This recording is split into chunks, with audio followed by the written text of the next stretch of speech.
If an attack is there on Capitol Hill in Congress, then social media support the police action. But there is an aggressive attack on Lal Killa, the symbol of India's freedom, where our Prime Minister hoists the national flag. You have double standard. This is plainly unacceptable. Social media is welcome to do business in India. व्यापार करें, पैसे कमाएं और social media पर ordinary Indians को आप मजबूत करें, आपका स्वागत है. But it is very important that the users of social media must be given the forum to raise their grievance and resolution against the use, against the abuse and misuse of social media. हमारे सामने शिकायत आती थी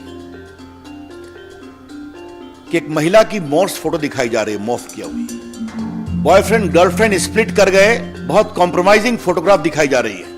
ऐसे ऐसे presentation आ रहे हैं social media में which cannot be called civilized from any point of view. हमारे सामने ये भी शिकायत आई थी कि सोशल मीडिया को आजकल क्रिमिनल, टेररिस्ट देश में chaos, mayhem, वायलेंस को प्रमोट करने के लिए also from across the border कार्रवाई कर रहे हैं. भारत में व्हाट्सएप के यूजर्स हैं 53 crore. YouTube users are 44.8 crore. Facebook users are 41 crore. Instagram users are 21 crore and Twitter users are 1.75 crores. This is a good number. We are very happy about it. Indian users are using these platforms and they are also making good business case. Welcome. But what has happened, as I indicated in the very beginning, concerns are being raised over the years about rampant abuse of these social media platforms. अब हम इसके salient features को आपके सामने रखना चाह देते हैं. बाकी तो रूल्स आपके सामने आएगा, प्रेस स्टेटमेंट भी है. पहला है कि दो कैटेगरी की है. एक है intermediary, which can be A social media intermediary, और दूसरा है significant social media intermediary. Significant social media intermediary पर additional obligation है. There are additional obligations on a significant social media intermediary. We shall notify the users number for a significant social media intermediary very soon. Who will be those? पहला है कि आपको एक grievance redressal mechanism रखना पड़ेगा. And इस grievance officer का नाम भी आपको रखना पड़ेगा. Who shall register the grievance within 24 hours and disposal in 15 days. That is very clear. Second, if there are complaints against the dignity of users, particularly women, that expose their private parts of individuals or nudity or in sexual act, impersonation, etc., you will be required to remove that within 24 hours after a complaint is made. This particular provision is designed to respect the dignity of the women of India and anyone else. It's very clear. उसके बाद मैंने बता दिया आपको कि दो प्रकार के सोशल मीडिया होंगे. तो जो सिग्निफिकेंट सोशल मीडिया होगा उनको तीन काम करना पड़ेगा. पहला, you will have to have a chief compliance officer resident in India, responsible for ensuring compliance of the acts and the rules. Second, a nodal contact person resident in India for having 24/7 coordination with the law enforcement agencies. तो पहला हो गया chief compliance officer, दूसरा हो गया nodal contact person, तीसरा है appoint a resident grievance officer who shall perform the grievance redressal mechanism as I indicated. And next is, you must publish a monthly compliance report कि आपके पास कितने complaints आए, आपने उन पर क्या कार्रवाई किया और क्या redressal किया. Therefore, just to concretize, we are empowering the ordinary users of social media and other intermediaries. You must have a robust grievance redressal mechanism, instituting the complaint within 24 hours, redressal within 15 days, You must have a chief compliance officer for significant social media. You must have a nodal contact person. You must have a resident grievance officer, all residing in India. And you must give a monthly compliance report. ये बहुत स्पष्ट है.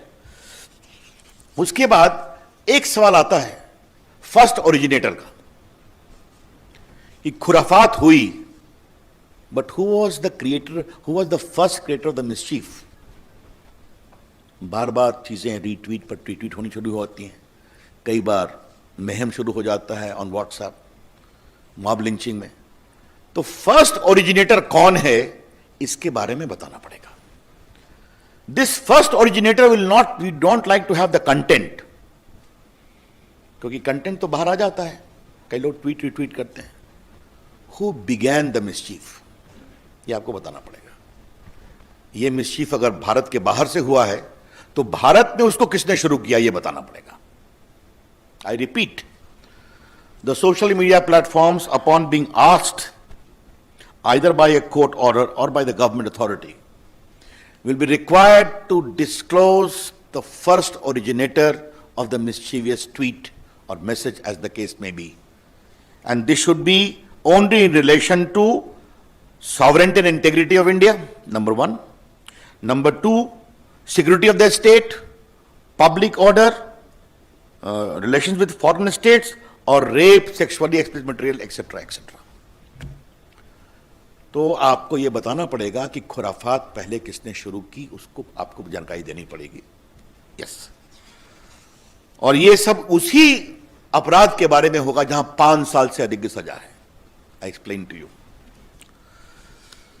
बाकी उनका एक physical देश में address होगा. इसमें हम एक और प्रावधान कर रहे हैं कि आपको एक वॉलंटरी वेरिफिकेशन ऑफ अकाउंट्स का इंतजाम करना पड़ेगा. Social media, not the government. The social media platform must have a provision for voluntary verification mechanism of the users. क्योंकि आप मोबाइल से करते हैं, बाकी से करते हैं, आपको बताना पड़ेगा. और एक अंतिम बात है कि 2 बातें कहूंगा कि अगर कोई अनलॉफुल इंफॉर्मेशन आपके प्लेटफॉर्म पर है, again if there is a court order or appropriate government or disable access to the content of any social media user, you are required to give him reasons and also hear him. ये हमने एक provision रखा है. मित्रों, ये जो significant social media के लिए जो हमने कानून बनाया है वो 3 महीने में हम लागू करेंगे ताकि वो अपनी मैकेनिज्म को इंप्रूव कर लें. Will be giving a window for 3 months for significant social media, and the rest will come into effect from the day the rules are notified. That's all from my side. Over to Prakash. All media platforms must have the same justice system. और इसलिए digital हो, printing हो, TV हो, OTT हो,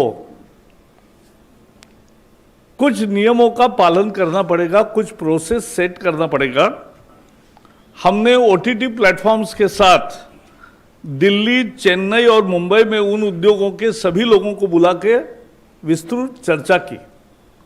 मैंने खुद दिल्ली में 2 मीटिंगें बुलाई और पहले मीटिंग में मैंने ओटीटी प्लेटफॉर्म को कहा कि आप सेल्फ रेगुलेशन बनाओ जैसा टीवी वालों ने बनाया है, लेकिन नहीं हुआ दुर्भाग्य से.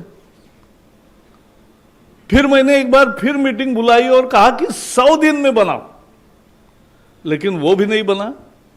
बाद में कुछ नोट बनी थी जिसमें कोई सेल्फ रेगुलेशन, बाहर का कोई आदमी भी नहीं था. और इसलिए हमने तय किया कि एक इंस्टीट्यूशनल मैकेनिज्म सभी मीडिया के लिए होना चाहिए, क्योंकि मीडिया की आजादी लोकतंत्र का आत्मा है.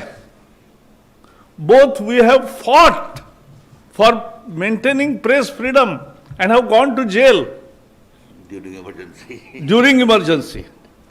But let me also tell you that every freedom has to be responsible freedom. और उसके लिए we have decided to have 3-tier mechanism for OTT platforms. First, for OTT and digital news media, both will have to disclose their details from where they publish, how they publish, how much is this spread, anything. So that disclosure will come. That is first, information. We are not mandating a registration. We are seeking information. Then second is, there has to be grievance redressal system, as Ravi ji has said. Their grievance redressal system, in the same manner, it will work in OTT platforms and digital portals also. They will have to have their own portal for grievance redressal. Then second tier will be self-regulation. On OTT platforms, they will have to have a self-regulation, a body headed by a retired Supreme Court or High Court judge, or otherwise very eminent person in this category. So this is what we are entailing. So there, any grievances, there has to be a place for making grievance. उसकी सुनवाई होनी चाहिए और उसके सुनवाई पर कोई judgement आना चाहिए. और जैसे हम टीवी पे देखते हैं कि टीवी पर स्क्रॉल आता है, माफी मांगते हैं, कुछ दंड भी होता है, तो ये खुद करते हैं, सरकार नहीं करती. तो वैसा ही हम करना चाहते हैं कि ये होना चाहिए. और तीसरा, एक सरकार है तो सार्वभौम सरकार होती है, सॉवरेन सरकार होती है, तो एक ओवरसाइट मैकेनिज्म भी होगी, जहां एकदम तुरंत फैसले कभी करने पड़ते हैं, कोई बहुत बड़ा पेंच तैयार हुआ तो ये ओवरसाइट मैकेनिज्म रहेगा. और ओटीटी प्लेटफॉर्म में एक और है कि अभी सेंसर बोर्ड होता है फिल्म वालों को, लेकिन ओटीटी को सेंसर बोर्ड नहीं है. तो हमने कहा है self classification of age related issues to be solve, and उसका एक प्रोसेस हो कि 13 से ऊपर 13+, 16+ and A category, there has to be a mechanism of parental lock and ensuring compliance that children don't see that. But बाकी you सिनेमे जो है वैसे वहां भी यू क्लासिफिकेशन सेल्फ क्लासिफिकेशन है, लेकिन उसके लिए भी जो code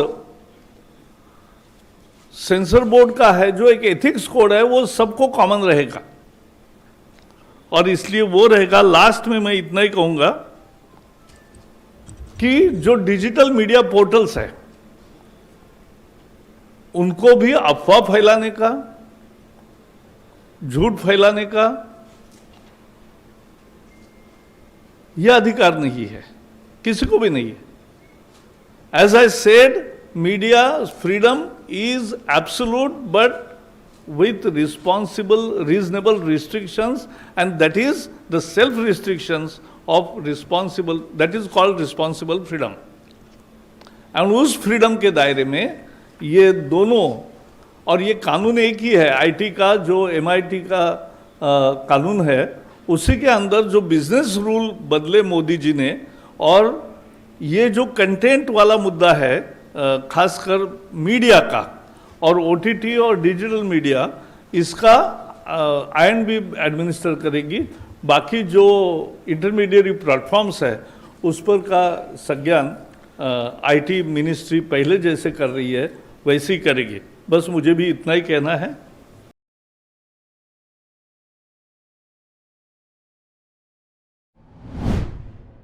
If you like this video, share it and subscribe to Business Standard. For more news, views and insights, log on to www.business-standard.com. Do also follow us on YouTube, Twitter, Facebook, Instagram, Telegram and LinkedIn.